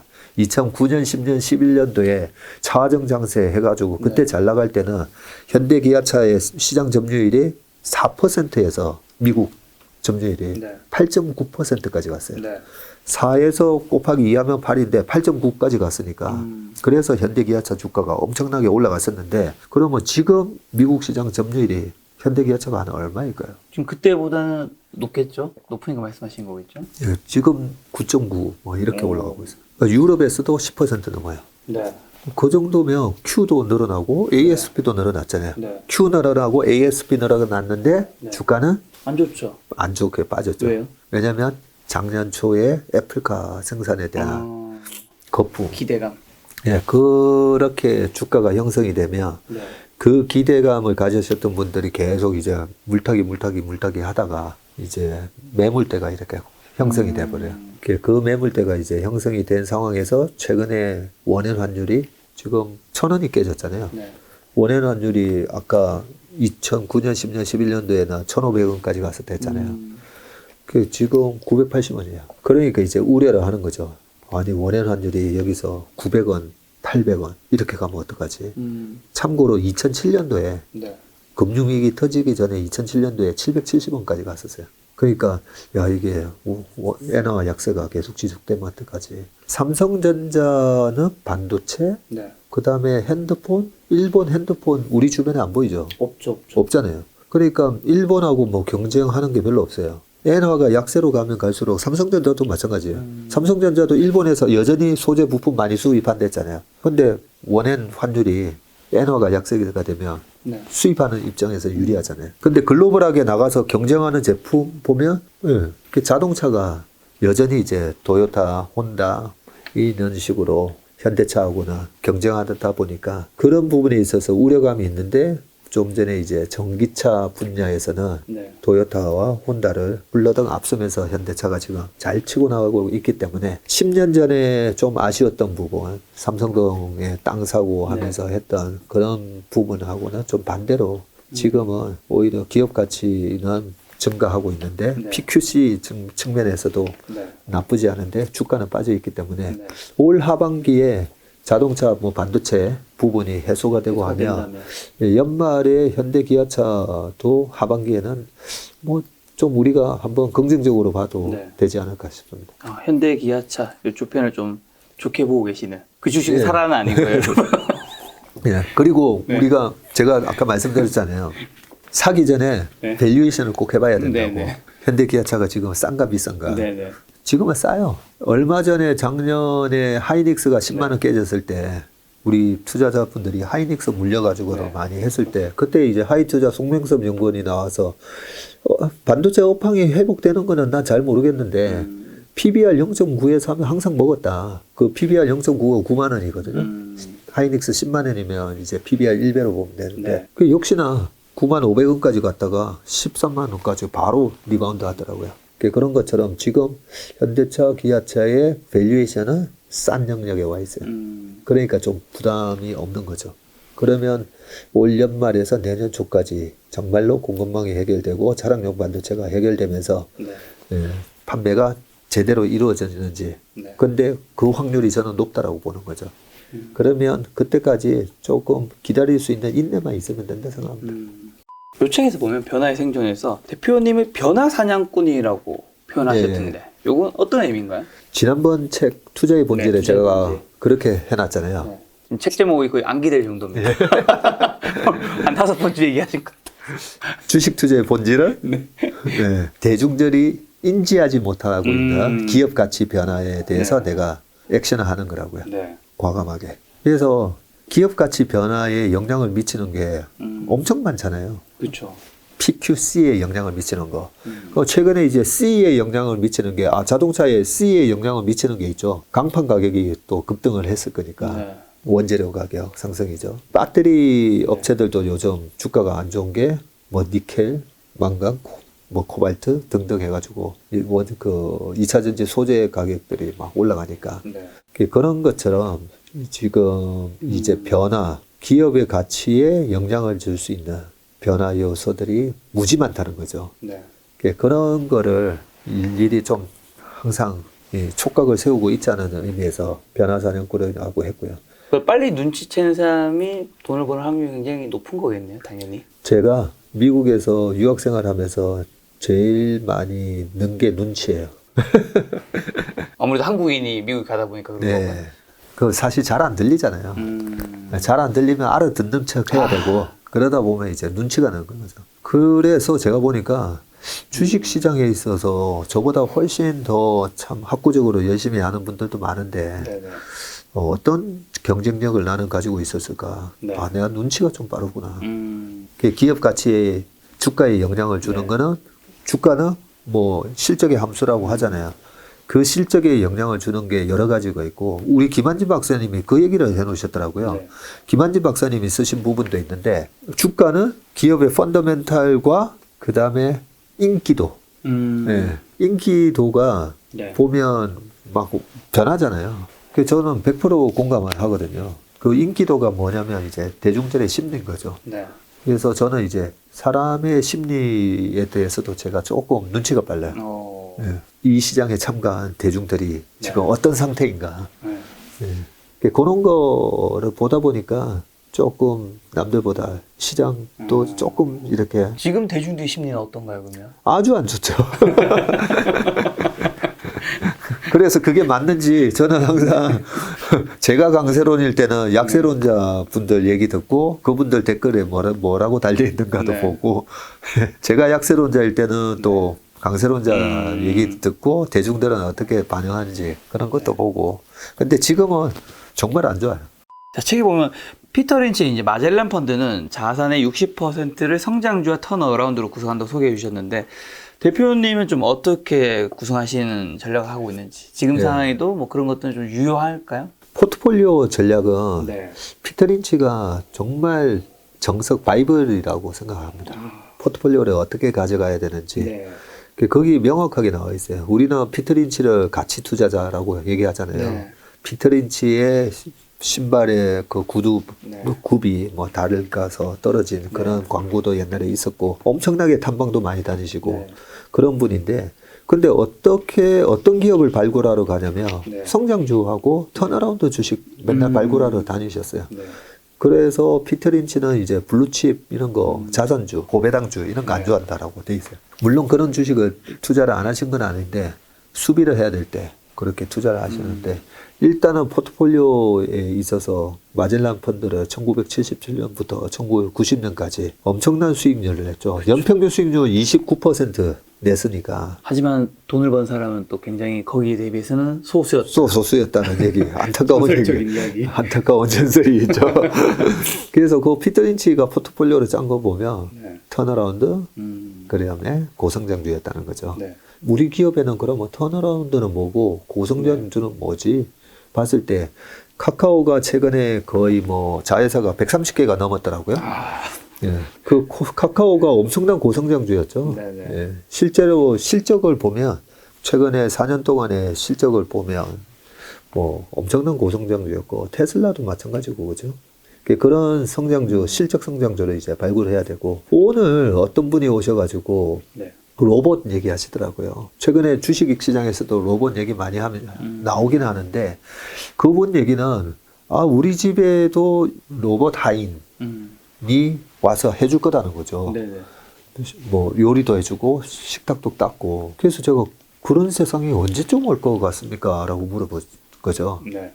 그 우주 여행도 뭐 있긴 하지만 그는 우주 여행 이런 게 대중화되는 게 언제일까? 저는 3년 안에 현실화되지 않는 성장 스토리는 안 믿거든요. 실제로 나중에 절대 안 된다기보다는 주식시장에서는 관심 가지지 않는다. 요 뜻인 건가요? 우리가 당장 다음 달에 무슨 일이 일어날지도 그렇죠, 모르는데 그 5년, 10년 뒤에 뭐 된다 이런 거는 네. 조심해야 된다는 네. 뜻이죠. 그래서 이제 성장주라도 성장 스토리 주식은 아니라는 거죠. 피터 린치가 왜 그렇게 탐방 다녔겠어요? 실제 가가지고 실적이 나오는지 체크해 보려고 가는 거지 않습니까? 그래서 우리가 성장주 투자를 그런 면에서 이제 아크 이노베이션 펀드 네. 우리 돈나무 누님 그 포트를 보고 제가 네. 이거 너무 성장 스토리 주식이 많은 거예요. 그렇죠. 테슬라 그다음에 줌 실적이 나는 주식이었고 네. 나머지 밑에 텔레닥부터 해가지고 쭉 보면 줌도 마찬가지고 네. 줌도 지금 마이너스 한 75% 났죠. 그렇기 때문에 우리가 성장 스토리 주식을 투자하라는 얘기가 절대 아닙니다. 예. 성장주 그리고 턴어라운드 네. 턴어라운드는 말 그대로 한 두 가지 경우가 있는데요. 이번에 작년에 철강 회사 주가가 엄청 좋았어요. 네. 철광석 가격에 비해서 생산되어 있는 뭐 냉연, 열연 뭐 이런 철강 제품 가격이 이제 급등을 하면서 스프레드가 좋아져서 미국 철강회사, 한국 철강회사, 우리나라 포스코 이익이 엄청나게 나왔어요. 작년에 한 7조 벌었는데 평소 때는 한 1조 5천억, 2조 정도 벌다가 7조나 버는 거죠. 턴어라운드 된 거죠. 근데 경기 사이클에 의해서 이렇게 턴어라운드 됐다가 또 언제든지 또 다시 경기 다운 사이클로 들어가잖아요. 네. 그런 기업들은 제가 여러 번 말씀드리지만 이익이 안 날 때 사서 이익이 많이 나올 때는 오히려 팔고 나와야 된다고. 저퍼에 사는 게 아니라 고퍼에 사서 이익이 많이 나오는 저퍼에 팔아야 된다. 그런 것처럼. 그래서 경기 사이클에 의한 턴어라운드 주식은 매매하는 게 쉬운 거는 절대 아닙니다. 펀드 매니저들이 수익률을 갉아먹는 것도 이런 시클리컬 기업에서 다 소위 말하는 닭짓을 많이 해서 그러거든요. 네.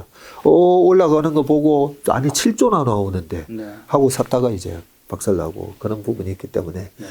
그런 사이클에 의한 턴어라운드가 있고 또 하나는 옛날에 이제 동양제철화학이었다가 지금 OCI로 바뀌어 있었죠. 그 회사가 2007년도에 이제 주가가 거의 뭐 엄청나게 올랐었죠. 4만 원 하던 게 한 60만 원 갔었으니까요. 그렇게 갔을 때는 그 제철화학 본업이 잘 돼서가 아니라 네. 본업도 그때 좀 좋아지긴 했었지만 태양광 한다라고 해가지고 태양광에 우리가 1등이 될 거야. 그런 이제 신성장 사업을 갖다 붙이면서 소위 말해서 이제 턴어라운드 하는 그런 부분이었는데 그 부분도 역시나 이제 중국이 태양광 시장에 뛰어들면서 네. 이제 박살이 나게 되죠.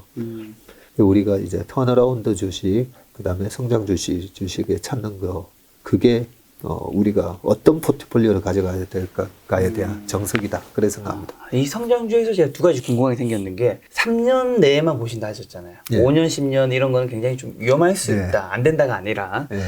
자, 그렇다면 이제 뭐 우주, 뭐 자율주행, 뭐 로봇, 뭐 친환경, 뭐 메타버스 이런 얘기 굉장히 많이 들리잖아요. 네. 그 중에서 3년 내에 대표님 보셨을 때 그래도 3년 내에 이건 가능할 것 같다 한 영역은 어딘가요? 그래서 자율주행이 현대기아차가 이번에 그렇게 발표를 했더라고요. 신문을 계속 보다 보니까 이런 데 대한 이제 답이 막 나오는데요. 네. 3단계, 4단계, 5단계 네. 있잖아요. 벌써 3단계 자율주행의 3단계로 해서 이제 상용차를 출시하고 일부 지역에 한해서 뭐 제주도라든지 뭐 일부 지역에 한해서는 이제 4단계도 해보겠다 뭐 이런 얘기가 나오는데 네. 우리가 꿈꾸는 5단계 있잖아요. 네네. 우리가 꿈꾸는 5단계는 저는 5년 안에는 안 온다라고 생각합니다. 어떻게 보면 10년 안에도 안 올 수도 있다라고 생각해요. 우리가 핸드폰도 가끔씩 네. 뻑이 날 때도 있었잖아요. 그렇죠. 예. 근데 핸드폰이야 뻑 나면 괜찮죠. 좀 잠시 불편하면 되는데 네. 자동차는 큰일 나는 거죠. 그러니까요. 예. 그래서 그게 우리가 그 약만 하더라도 네. 신약이 개발은 벌써 15년 전에 됐는데 네. 임상 테스트를 거의 10년 하잖아요. 정말 부작용이 없는지 그것도 처음에는 위험하니까 원숭이부터 해보다가 네. 나중에 사람한테 해보는 것처럼 그러면 자율주행의 5단계에서는 그걸 어느 정도 테스트를 해봐야 될까. 네. 그리고 그런 게 있어요. 자율주행에다가 이제 인공지능을 심어야 되는데 네. 자, 이쪽에 이제 할머니가 지나가고 이쪽에 이제 아이가 지나간다고 네. 치자고요. 그러니까 피할 수가 없어요. 어느 쪽으로도 가긴 가야 돼요. 네. 그랬을 때 자율주행에다가는 뭐라고 입력을 해야 될까요? 마이클 샌델의 저스티스가 생각나요. 그렇죠. 네. What is justice? 네. 어떻게 해야 되죠? 그래 그런 부분들이 해결하지 못할 그런 부분이 윤리적인 그런 것들은 합의가 사회적인 합의가 돼야 되는 거고요. 네. 그런 부분 때문에 자율주행이 3단계, 4단계는 분명히 오고 그 정도 수준은 벌써 현대기아차도 지금 한다고 그러고 그렇기 때문에 너무 5단계에 대한 길이 있잖아요. 5단계가 돼야 되는 거 있잖아요. 네. 5단계가 돼야 이제 로봇 택시처럼 해서 로봇 택시도 저는 안 탈 거예요. 오토파일럿이라 하잖아요. 또. 네. 비행기 하늘이 얼마나 넓어요. 그 넓은 하늘에 오토파일럿은 이미 벌써 20-30년 전에 개발이 됐는데 왜 거기 아직까지 기장님 계시고 부기장님 계실까? 네, 사람이 필요하다는 거죠. 그래서 완전 자율주행 되는 거는 네. 정말 뭐 어디 저런 거 있잖아요. 전시관 안에서 이제 돌아다니는 네. 로봇 정도 네. 그런 수준이지 상용화되는 데는 좀 시간이 걸립니다. 성장주에서 두 번째 한 가지 드리고 싶은 질문이 이게 성장주에서 예를 들면 전기차로 간다면 이 점유율 같은 게 참 중요하잖아요. 예. 근데 예를 들면 점유율이 계속해서 올라가서 나중에 뭐 진짜 나중에 언젠가는 뭐 100% 된다 하더라도 그 기업의 주가가 이 점유율 올라가는 것처럼 똑같이 100% 되는 지점에 이제 역사상 최고점 이건 아니잖아요. 예, 절대 아니죠. 네. 이게 언제쯤에 우리는 빠져나가야 되는 걸까요, 도대체? 그 질문은 좋은 질문이신데 네. 마켓이 이제 세츄레이션 된다라고 우리가 표현을 하거든요. 이제는 포화 상태야. 라고 하는 게 그게 언제 있었냐면 2013년도에 우리가 알기 쉬운 스마트폰으로 네네네. 말씀드리면 2007년 6월 달에 이제 애플의 아이폰이 나오고 삼성이 빠르게 패스트 팔로잉 전략을 해서 네. 2010년, 11년, 12년, 13년을 거쳐가면서 스마트폰 시장이 1등이 되죠. 예, 지금도 1등이에요. 근데 막 위태위태 하긴 한데 1등이 되는데 네. 갑자기 외국계 증권사에서 이제 스마트폰 시장은 세츄레이션 됐기 때문에 삼성전자 이제 핸드폰을 보고 주가 플레이 하는 거는 이제는 그만해야 된다. 근데 지나고 보니까 맞았어요. 그리고 중국 샤오미부터 화웨이 뭐 등등 해가지고 네. 그때 당시에 중국 시장 삼성전자의 시장 점유율이 2013년도에 23%인가 4%였거든요. 지금 중국 시장 점유율이 얼마인지 아세요? 2013년도에 23%였어요. 네. 지금 몇 %일까요? 중국 시장에서 삼성전자의 핸드폰 40%? 50%? 40, 50. 네. 예. 지금 1%가 안 돼요. 삼성 휴대폰이요? 삼성전자 휴대폰의 중국 마켓 셰어가 1%가 안 돼요. 아, 중국이 다 뺏어가는 건가요? 저렴한 휴대폰들이? 예. 그리고 와. 그 대신에 지금 아이폰은 여전히 17, 8% 점유율을 유지하고 있어요. 근데 삼성 휴대폰은 샤오미, 화웨이, 오포, 비보에서 비슷한 성능의 반값으로 팔면서 이미 네. 다 뺏겼어요. 그게 이제 스마트폰이 세츄레이션 되고, 세츄레이션이라 말은 많은 경쟁자들이 들어왔다는 거죠. 그 경쟁자들이 그러면 왜 들어왔느냐? 기술적 장벽이 낮으니까. 근데 그렇게 다들 하드웨어는 다 들어왔는데 애플 앱스토어나 구글의 안드로이드 플레이 스토어 같은 거는 못 하잖아요. 그렇죠. 예. 그런 측면에 있어서 우리가 세츄레이션 되는 시점을 어느 정도 볼 거냐인데 그 시장 침투율이라고 하죠. 새로운 제품이 시장에 침투율을 하는데 지금 전기차가 네. 미국에서 팔리는 판매 비중이 6% 정도 돼요. 근데 중국은 판매 비중이 20%가 넘어요. 중국에서 팔리는 5대 중에 한 대는 전기차예요. 유럽도 마찬가지예요. 유럽 약간 환경에 신경을 쓰는 나라는 30% 팔려요. 그래서 그 전체 시장 침투율이 네. 40%를 넘어가면 조심을 하면 돼요. 40만. 10명 중에 이제 주변에 봤더니 10대 중에 4대가 전기차네. 네. 그때 되면 세츄레이션이 이제 좀 조심해야 될 때가 있고요. 그때 되면 이제 조심해야 한다고 하면 애플 리뷰를 다시 그럼 같이 비교를 하면 애플은 이 경쟁이 굉장히 치열해짐에도 불구하고 이 영역을 침범하지 못한 거잖아요. 그러니까요. 그럼 만약에 테슬라도 그 애플 같은 그 iOS 같은 결국에는 이제 자율주행 그런 소프트웨어 것들이 침범하지 못한다면 지금 애플 같은 위치를 테슬라는 계속 나중에도 유지할 수 있을까요? 네. 핵심적인 질문을 하셨는데. 네. 네. 애플은 앱스토어 때문에 네. 버티는 거죠. 실제로 애플의 생태계 때문에 저희 아이들도 이제 미국에 유학을 갔는데 한국에서는 삼성 갤럭시만 쓰다가 미국 딱 가는 순간 아이폰을 살 수밖에 없어요. 노트북 이제 맥북부터 시작해가지고 쓰는데 전부 다 이게 연동돼 있는 게 애플 생태계로 연동이 돼 있다 보니까 그런 부분이 아이폰을 안 쓸 수밖에 없는, 쓸 수밖에 없는 그런 생태계를 만들어 놓은 것처럼 테슬라는 그러면 그런 생태계가 있을까? 지금 어쨌든 자율주행에 있어서는 제일 앞에. 그렇죠. 테슬라 타고 다니세요? 아니요. 타봤습니다. 미국에 갔을 때. 저희 형님은 네. 중국에 계시는데 저희 형님은 테슬라 타고 다니거든요. 아마 테슬라 타시는 분들은 다 아시겠지만 그 자율주행 소프트웨어 기능이 너무 좋다는 거죠. 너무. 그 분야에 있어서 계속 이제 기술적 격차를 유지하면서 가고 있잖아요. 그게 뭐 자율주행 5단계가 만약에 실현화 된다면 그걸 제일 먼저 실현할 기업도 뭐 테슬라일 거고요. 그렇게 해서 테슬라가 뭐 구독 모델로 바꾸고 이랬을 때 지금의 애플의 앱스토어 같은 그런 생태계를 만들어 버리면 지금 애플처럼 되겠죠. 그렇게 되면 워런 버핏도 아마 주식을 살 것 같아요.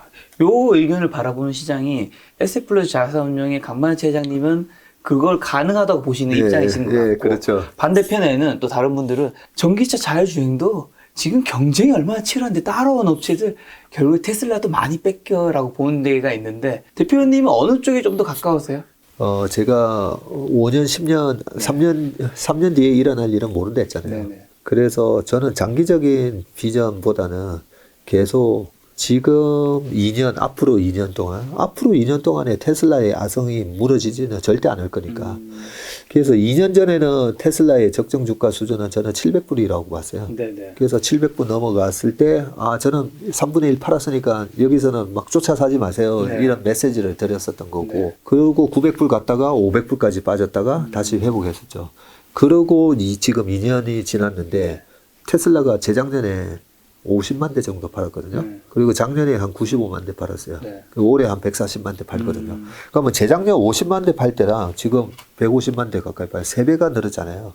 그래서 기업 가치가 그 사이 많이 증가했죠. 그러면 박정모 예전에 테슬라 뭐 700불 넘어가니까 안 좋게 얘기하고 저는 계속 밸류에이션 트레이딩을 해야 된다는 생각합니다. 아무리 성장주라도 오버슈팅이 나오면 비싸면 저는 줄여야 된다는 생각이고 싸면 사는 거고요. 그렇게 보면 지금 테슬라의 적정 주가 수준은 지금은 700불이 아니라 950불? 900에서 1000불 사이가 적정 주가 수준이라고 보거든요. 그러면 이제 1100불 갈 수는 있죠. 최근에도 갔고. 그렇죠, 그렇죠. 1200불까지 갔었죠. 네. 근데 1200불 가면 적정 주가 수준보다 20%가 넘어가니까 오히려 한 50%는 계속 끌고 가더라도 나머지 50%는 분할매도. 네. 그리고 최근에 다시 또 700불 왔었어요. 왔다가 또 다시 또 하고. 네, 그죠. 1200불 넘었다가 다시 700불 갔다가 그러기 때문에 테슬라는 지금은 전혀 테슬라의 아성을 위협하는 기업이 없다. 근데 2023년이 됐든 2024년쯤에 애플의 아이카가 나온다고 하는데 네. 그것 때문에 이제 최근에 한국의 LG 이노텍 같은 주가가 막 먼저 움직였었죠. 그게 나중에 나오기 전 한 1년 전쯤에는 테슬라의 주가가 또 심하게 흔들릴 수 있다고 봅니다. 네. 왜냐하면 저 같은 사람은 확인하고 싶거든요. 그렇죠. 미국의 그 엄청난 애플바 분들은 애플카가 나오면 애플카로 타고 싶겠죠. 예. 그 위협 때문에 그때 대해서는 한번 절반 정도 팔고 또 한번 보고 싶어요. 만약에 근데 그 위험이 테슬라의 아성을 무너뜨릴 정도가 아니라면 아니라면 좋게 볼 수도 있는 네. 거고. 근데 애플은 앱스토어라는 네. 엄청난 생태계를 갖고 있기 때문에 네. 한번 봐야 되죠. 네, 아까 테슬라 주가 말씀해 주셔서 그 사실 테슬라의 주가가 굉장히 변동성이 큰 거잖아요. 그렇게 시가총이 큰 종목인 거에 불구하고 책에서도 이런 문장이 나오던데 자신이 투자하는 주식의 변동성을 이해하고 어느 정도 예측할 수 있다면 그 주식은 위험 자산이 아니라 그냥 변동성이 큰 자산이 됩니다라고 하셨는데 이게 어떤 의미이고 그다음에 개인 투자자가 주식을 변동성이 큰 자산으로 네. 만들 수 있는 것인지 네. 저는 개인 투자자에게 이 변동성은 그냥 대부분 사람들에게는 위험한 자산인 거야 아닌가? 이 질문 누가 뽑으신 거예요? 직접 하죠? 네네. 대단하신데요. 그 변동성 또 투자해 본지 얘기해야 되네. 여러분 보세요 투자해 본지 이제 이쯤 되면 봐야 될 것 같아요. 아직도 안 보셔서 그렇고. 근데 그 책값은 하는 책입니다. 네. 대중들이 인지하지 못하고 있는 기업 가치의 변화에 내가 과감하게 투자를 해서 돈을 벌잖아요. 네. 버는데 이 변동성 900불 갔다가 500불 가고 테슬라도. 네. 그리고 1200불이 넘었다가 또 최근에 800불 깨고 700불까지 갔다 오고 마이너스 40% 났어요. 그러니까요. 작년에도 마이너스 40%가 났고 올해도 고점 대비 마이너스 40% 났어요. 다시 또 $1,000 그죠? 어지럽습니다. 네. 그래서 내가 투자하는 기업의 기업 가치만 우리만 생각하잖아요. 네. 자유주행, 그 다음에 이 생태계, 막 이러는데 우리가 실질적으로 주식이기 때문에 주식이고 특히나 거기에 많은 사람들이 좋다고 하잖아요. 많은 사람들이 좋다고 하면 정말 열심히 공부해서 이 기업의 가치에 대해서 철석 같은 믿음을 갖고 투자하는 사람만 있으면 그런 주가의 변동성이 안 일어나요. 근데 테슬라가 좋아? 박정부가 테슬라 그때 뭐 1조 달러 간다고 했는데 뭐 이런 식으로 해가지고 사면 조그만 이런 안 좋은 코로나가 됐든 우크라이나 전쟁이 이런 거에 이제 심리가 흔들리는 거죠. 왜냐하면 공부가 안 돼 있으니까. 그런 투자자들 때문에 변동성이 생기는 거거든요. 그러면 이런 변동성이 생겼을 때 주가가 어느 정도까지 빠질 수 있지? 작년에도 40% 빠졌고 성장주 제가 한번 3% 아침에 애플 차트랑 테슬라 차트를 비교해 줬어요. 2007년 6월 달에 스마트폰의 혁명, 애플, 금융위기 터졌고 테슬라는 코로나 위기가 터졌고 거기서부터 회복하는 모습이 똑같아요. 애플도 이런 지지율이 있었어요? 네. 애플은 그냥 계속 이렇게 됐을 것 같은 계속 갔을 것 같죠. 느낌이 좀 있죠. 2008년 금융위기 때 애플의 주가가 200불 갔다가 지금은 이제 그 액면 분할해서 그 주가가 안 보이는데 2008년 금융위기 전에도 200불 갔다가 100불이 깨졌어요. 마이너스 67% 났었어요. 그렇게 빠졌다가 그때는 구조적 조정장이었으니까. 그러고 나서 올라올 때도 보면 애플 주가가 중간중간에 2012년에서 13년 넘어가면서 이제 시가총액 1등이 되는데 그 와중에도 보면 고점 대비 35% 아주 자주 일어나요. 그래서 내가 투자하는 기업이 장기적으로 아주 좋은 그런 혁신 기업임에도 불구하고 이런 변동성이 있다라는 걸 이해를 하면 야 저렇게 좋은 애플 주식을 저희 고객분 중에 요 근처요 공덕동 근처에 병원 하시는 원장님이 애플 주식을 그 재작년이었었거든요. 좀 싸게 살 기회를 있을까요? 해서 제가 500불 때 살 기회가 아마 있을 것 같다고. 왜냐하면 과거에 애플도 그랬었으니까. 결국은 500불 찍고 다시 올라왔었잖아요. 이번에도 마찬가지고. 네, 그래서 내가 주식은 무조건 싸게 사야 되는데 변동성에 대해서 공부를 좀 하자는 거죠. 근데 변동성에 대해서 공부를 한다고 하면 주식의 대가들이 변동성에 대해서 공부하라 이런 얘기 잘 안 하고 기업 가치, 기업 가치에 대해서만 공부하라 하잖아요. 근데 변동성에 대해서 공부를 하면 이렇게 좋은 주식을 마이너스 30%, 40%에 살 수 있다는 거죠. 그런데 이런 공부를 또 안 해놓으면 빠졌을 때 엄청 후달리잖아요. 걔는 훌륭하다. 걔는 훌륭하다. 내가 키우는 강아지에 저 최근에도 걔는 훌륭하다 한번 보면서 제가 봐도 이제 알겠더라고요. 저 그 프로를 다 통틀어서 한 5번 정도 봤나? 그런데도 어떤 그 의뢰인이 그 시바견하고 진돗개하고 또 하나 새 종류를 키우면서 그 제가 보면서 진돗개랑 시바견이랑 되게 성질이 비슷한 성질이 있잖아요. 충성도는 되게 강하지만 네. 굉장히 자존심이 세고 막 자기 지키는 거 좋아하고 서열 이런 거 중요시 하는데 시바견하고 진돗개를 같이 키우고 있는 거예요. 네. 근데 시바견이 요만할 때는 조그만 했을 땐 괜찮은데 얘가 자꾸 커지니까 엄청난 싸움이 일어나죠. 근데 주인이 내가 키우는 강아지의 속성을 모르고 키우고 거기에서 이제 문제가 발생하는 거죠. 막 맨날 그 남편하고 싸우는 거죠. 그러니까 그런 것처럼 내가 투자하는 기업의 변동성은 어떤 것인가? 그러면 이게 성장주 변동성이 다르고요. 다르겠죠. 자산주 변동성이 달라요. 네, 그렇게 해서 우리 회사 이제 아침마다 이제 기업 발표를 할 때는 네. 현대차 발표하면 현대차는 어떤 기업인데 네. 카카오는 어떤 기업인데 네. 테슬라는 어떤 기업인데 아 성장주? 그러면 성장주의 변동성이 패턴이 있다는 거죠. 그래서 그런 거를 조금 이해를 하면 이렇게 마이너스 30% 빠지면 엄청 네. 누군가에게는 고통인데 네. 이렇게 싸게 살 기회를 또 역시나 주는구나 하면서 싸게 살 기회를 주고 그게 수익이 된다는 거죠. 변동성이 큰 자산을 알게 되면 위험 자산이 아니라 이렇게 늘 움직이는 거 알게 되니까 내 마음도 좀 편안하게 투자를 할 수 있겠네요. 예, 편하게 투자하고요. 10만 원이 40% 마이너스 나면 네. 6만 원 가잖아요. 네. 6만 원 가면 저는 성장주니까 어차피 전고점 돌파할 거예요, 다시. 네. 테슬라도 마찬가지고요. 근데 테슬라가 이번에 1200불 갔다가 800불이 깨지니까 마이너스 30%면 이제 40%까지 가기는 했지만 저는 이제 마이너스 30%부터 이제 좀 사긴 샀는데 살 때 어떤 마음으로 사냐면요. 10만 원이 7만 원 됐잖아요. 네. 근데 7만 원이 다시 10만 원이 되면 떨어질 때는 마이너스 30%였잖아요. 네.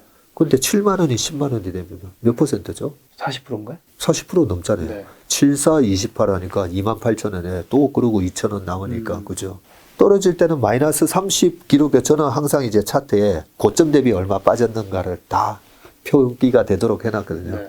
그 마이너스 35 이런 거 보면 제 머릿속에는 야 6만 5천 원이 다시 10만 원이 가면 네. 야 이거는 도대체 몇 프로야 뭐 예, 거의 50% 되네 뭐 이래 생각을 오늘의 최종 질문은 그럼 이걸로 마치면 될 것 같습니다. 네.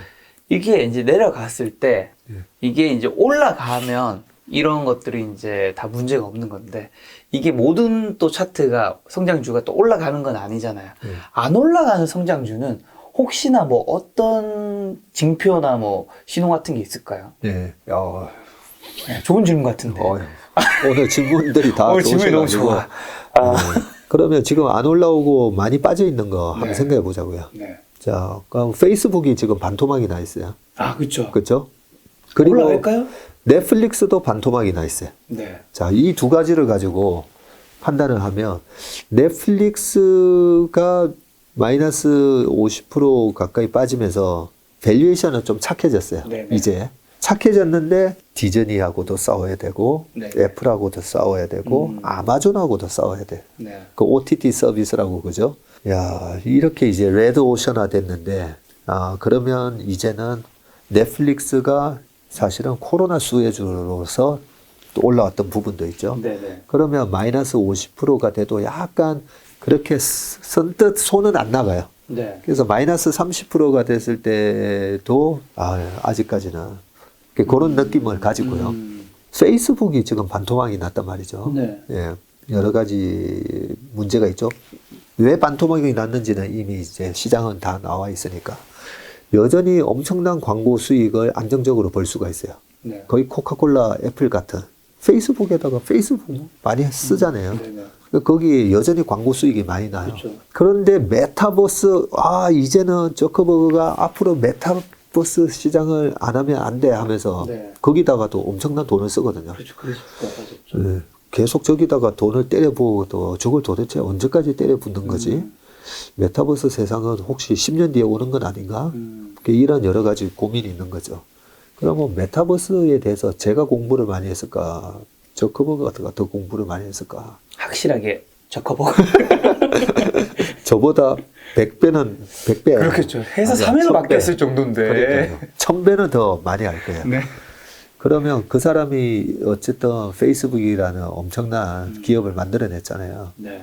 그러면 메타에 대한 저 투자가 그냥 헛된 투자는 아닐 거다. 네네. 그런 투자가 계속 손실로 잡히니까 네. 그게 비용인 건지 그런 어떤 생태계를 만들기 위한 투자인 건지 예, 그런 판단으로 봤을 때 메타를 위협하는 다른 기업은 뭐지? 이래 찾아봤을 때 이 회사는 이 정도 가격이면 사도 되지 않나. 야, 넷플릭스와 페이스북 같이 좀 비교해서 들으니까 네. 훨씬 이해가 잘 되는 것 네. 같아요. 그 결과가 어떻게 되는지는 한 네. 3년 뒤에 보자고요. 3년? 너무 긴데요? 3년 정도면 알 수 있을까요? 아니요, 3년 아니라 뭐 당장 1년 뒤에 주가가 어떻게 됐는지 봐야 되니까 알겠습니다. 1년 뒤에 주가로 봤을 때는 저는 어쨌든 뭐 넷플릭스보다는 네. 메타 지금 이 가격에는 그리고 메타도 보면 되게 밸류에이션이 싸졌어요. 알겠습니다. 1년 뒤에 대표님과 요걸 가지고 다시 한번 중간 점검하는 시간 가지면 굉장히 재밌을 것 같다는 생각이 들었습니다. 오늘 대표님과 이제 변화의 생존, 얼마 전에 이제 그 김동환 프로님이랑 김한진 박사님이랑 공지하신 책이랑 여러 가지 시장에 대한 이야기 여쭤봤는데 혹시라도 여러분들 더 관심 있으시면 이 책 보시면 되고요. 마지막으로 저희 이제 주식시장에 지금 개인 투자자분들 굉장히 좀 어려워하고 계신데 좀 어떤 이야기를 하면 좀 도움이 될까요? 그 뭐 제가 네. 시장을 좀 잘 맞춘다고 네. 예, 저희 업계에서도 이 책에 써놨지만 어떤 분이 박전무가 그래도 시장 분석은 잘하지. 근데 시장 분석에 있어서 가장 중요한 부분은 시장은 모든 걸 다 프라이싱 하고 있다라고 다 반영을 하고 있다라고 보시면 되는데 거기서 투자자들의 심리, 대중들의 심리에 의해서 이제 거품이 생기기도 하고 네. 이제 좀 할인돼서 거래되기도 한다고 말씀드렸잖아요. 지금은 우리가 10명 중에 거의 7, 8명이 시장 너무 안 좋아, 너무 센티멘트가 이렇게 안 좋아 하면 그러면 반드시 제 경험으로는 반드시 주가는 올라가더라는 거죠. 그렇기 때문에 지금 많이 힘드셨겠지만 재작년에도 코로나 때문에 주가가 박살났을 때 지나고 보니까 그때 내가 주식했어야 되는데 지금도 마찬가지로 생각합니다. 전쟁까지 거기다가 금리 인상에 대한 공포 여러 가지 겹치지만 주가는 싸져 있고 올해 내년 초까지 여러 가지 악재들이 해소되는 그런 모습들이 나올 거기 때문에 지금 조금은 이제 많이 지쳐 있으시겠지만 조금 다시 한번 정신 차리고 여기서 정신 차려야 되나 하고 내가 투자하는 기업의 분기 실적을 한번 체크해 보시면서 그 실적이 그렇게 미스를 하지 않는다면 믿음을 갖고 한번 버텨보시기 바라겠습니다. 알겠습니다. 대표님 말씀대로 이제 주식시장이 다시 상승하기를 염원하도록 하겠습니다. 오늘 만나는 손님은 박세익 대표님이었습니다. 지금까지 여러분 소중한 시간 함께 해주셔서 정말 감사합니다. 오늘도 김 작가였습니다. 고생 많으셨습니다. 감사합니다.